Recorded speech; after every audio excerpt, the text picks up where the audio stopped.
Saúdo o Padre Caio, Diácono João, todos os irmãos e irmãs que se encontram aqui no templo e os que rezam conosco pelos meios de comunicação social.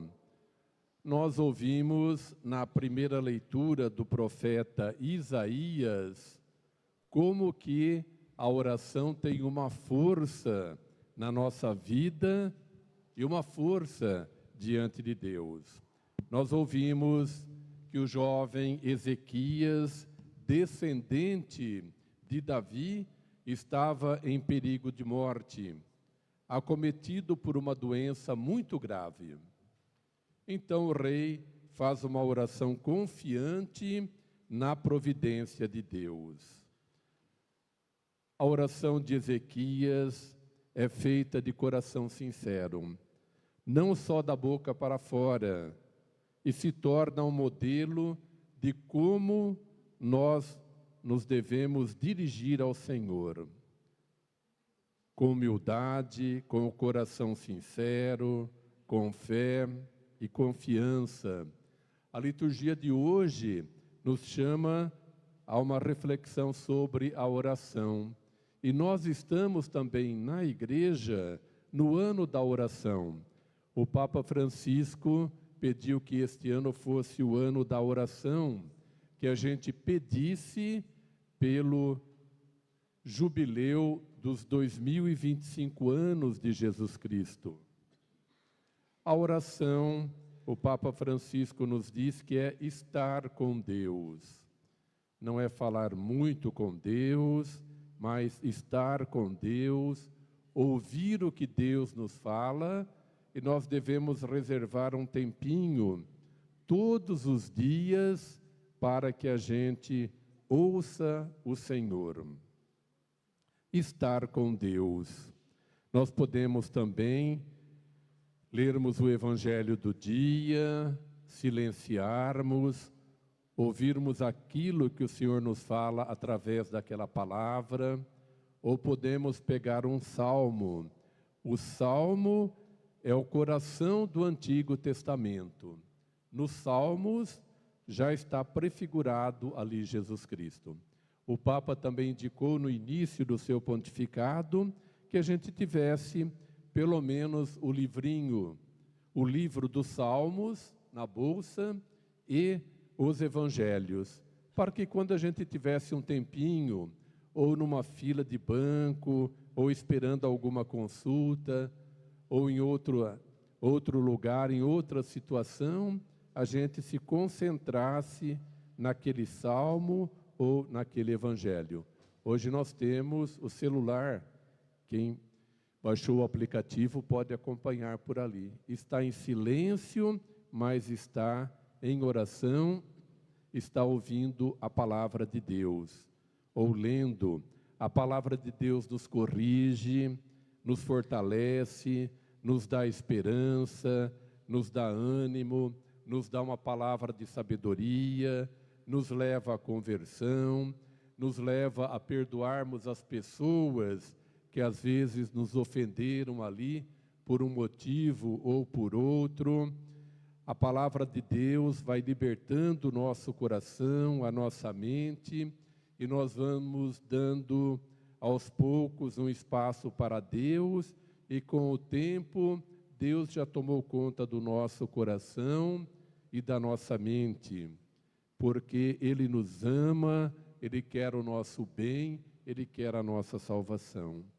Nós podemos também escolher um horário. Uns preferem rezar um pouquinho de manhã, outros à tarde, outros à noite, mas é importante que a gente tenha um compromisso de oração, de encontro com o Senhor.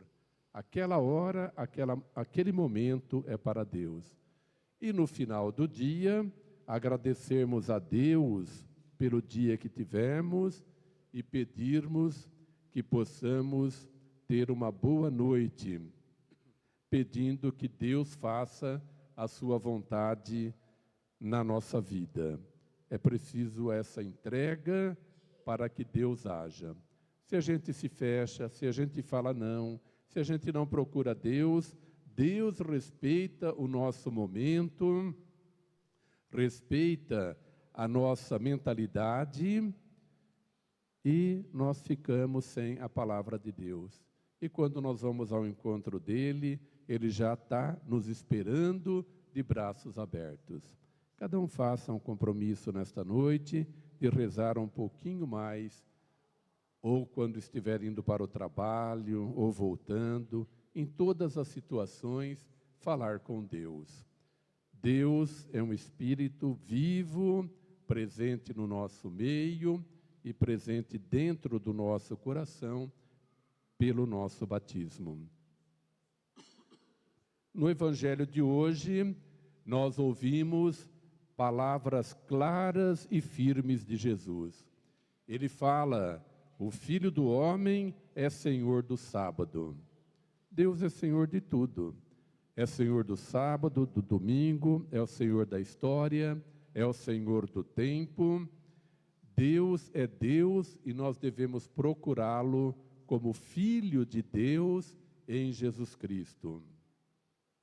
Estamos longe de Jesus e do Evangelho quando, ao invés de manter o foco no coração da vida cristã, que é o amor e a misericórdia, supervalorizamos o que é secundário e muitas vezes totalmente desnecessário. Às vezes perdemos muito tempo nas redes sociais, na televisão, ou não fazendo nada mesmo, enquanto a gente pode estar assim em comunhão com Deus.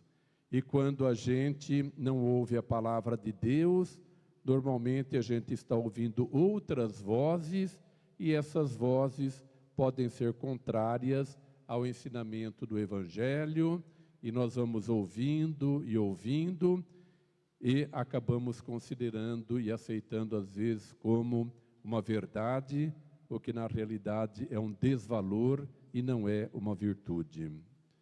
Jesus no Evangelho nos mostra a misericórdia do Pai. Deus é misericordioso e pede que a gente seja misericordioso também com as pessoas que convivem com a gente. Que a gente se coloque no lugar das outras pessoas, entenda a situação das pessoas e haja assim com muita dedicação, com muita misericórdia. Nós vemos que quem impõe um peso em cada um de nós é o mundo, que nos sobrecarrega com a moda, com o dinheiro, com o ter, com o poder, nos sobrecarrega, enquanto a palavra de Deus é leve, nos liberta. A gente é mais espontâneo, mais simples. Quem vive a palavra de Deus honestamente, tem a consciência tranquila, dorme de uma maneira tranquila e não precisa ficar arrumando desculpas para acertar as situações erradas no nosso dia a dia. Muitas vezes, a desculpa do dia de sábado, entre parênteses ou entre aspas, esconde, às vezes, a má vontade das pessoas para fazerem o bem. Dão uma desculpa e, para isso, se acomodam, não se colocam a serviço, vivem assim com uma certa falta de interesse. E quanto menos a gente faz, quanto menos a gente partilha, quanto menos a gente ajuda, menos a gente quer ajudar. Por isso que a palavra nos chama a nos colocarmos a serviço, colocarmos a palavra de Deus, e em todos os dias é dia de fazermos o bem. Fazermos o bem para as pessoas que convivem conosco, para as pessoas que convivem em nossos ambientes, enfim, precisamos superar muitas coisas todos os dias, porque se a gente caminhar na vida a ferro e fogo, a gente sabe que não dá certo. E precisamos também ouvir as pessoas. Hoje, ninguém tem paciência para ouvir o outro, muitas vezes vira uma gritaria, uma briga, ou cada um fica em silêncio na sua, com o seu celular. É preciso ouvir. A pessoa que fala, ela desabafa, ela abre o seu coração, abre espaço para que o bem esteja dentro dela. Ela coloca para fora, ela tem esse alívio. E, às vezes, nem as crianças são ouvidas. Quantas vezes ouvimos as crianças dizerem: ninguém me ouve. Nós precisamos ter este diálogo, esta fraternidade, e, se for possível também, vivermos a nossa correção fraterna. Agora, me dirijo ao Padre Caio, que assume como pároco aqui desta paróquia. Já agradeço o seu sim generoso, a sua disponibilidade. Ele que se doa à paróquia em uma outra cidade, doando a sua juventude, construindo e edificando o reino de Deus, se doando e trabalhando junto também com a comunidade. A gente agradece a comunidade, a paróquia, os que se colocam a serviço para caminharem juntos, porque sozinho a gente sabe que o padre não faz nada, mas agradecê-los por trabalharem dentro da comunhão, dentro do diálogo, dentro da ordem. Nós somos o povo de Deus que procuramos sempre viver numa caminhada fraterna e organizada. E deixo para o Padre Caio 5 conselhos que o Papa Francisco nos deu nessa caminhada sinodal, falando para os padres. Primeiro, deixe-se ser guiado e conduzido pelo Espírito Santo de Deus. Quem conduz a igreja, quem conduz a nossa vida quando deixamos, quem conduz a história é o Espírito Santo de Deus. A gente tem que silenciar, sempre antes de uma celebração, antes de uma reunião, invocar o Espírito no nosso meio. Se nos meios sociais, empresariais, no comércio, no governo, no Senado, eles começassem antes com uma oração, pedindo a ação do Espírito Santo, invocando, com certeza nós teríamos uma sociedade melhor. Porque quando o Espírito está e nós nos abrimos, ele realmente fala e nos dirige. O segundo ponto que o Papa coloca: escute mais e fale apenas o necessário e quando for necessário. Saber ouvir o que ele quer dizer aqui. Ouvir a comunidade, a diversidade e os pensamentos. Também valorize e reconheça quem se coloca a serviço na paróquia. Eles não são voluntários, são missionários. Estão assumindo a missão no seguimento de Jesus Cristo. E nós sabemos que contamos com poucos missionários que realmente se colocam a serviço em vista da quantidade de fiéis que participam da igreja. Ame a todos, pois o Senhor foi enviado pelo bispo para amar a todos, sem fazer distinção de ninguém, de idade, de jovens, de humildes, simples, ricos, acolher a todos. É o braço estendido de Cristo na igreja. E o quinto e último conselho é fazer da paróquia uma comunidade missionária, que não fique presa somente aqui no templo, mas que saia, que testemunhe. Uma comunidade sinodal, que tenha comunhão, participação, e que seja uma paróquia sempre em estado permanente de missão.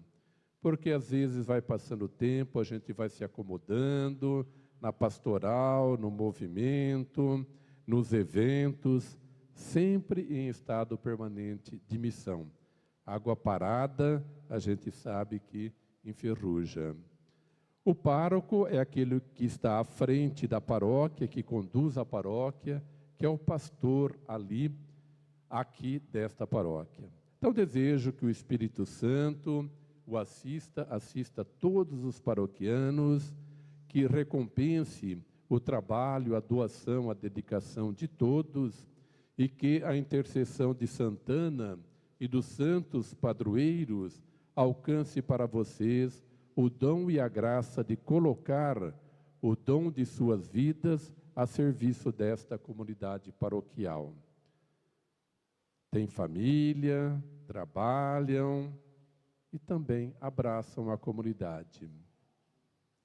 É realmente uma doação, uma dedicação, é o amor a Deus que é manifestado aqui na paróquia, que se revela aqui na paróquia. Somos uma comunidade, um povo de Deus, e queremos dar testemunho do ressuscitado no meio de nós. Louvado seja nosso Senhor Jesus Cristo.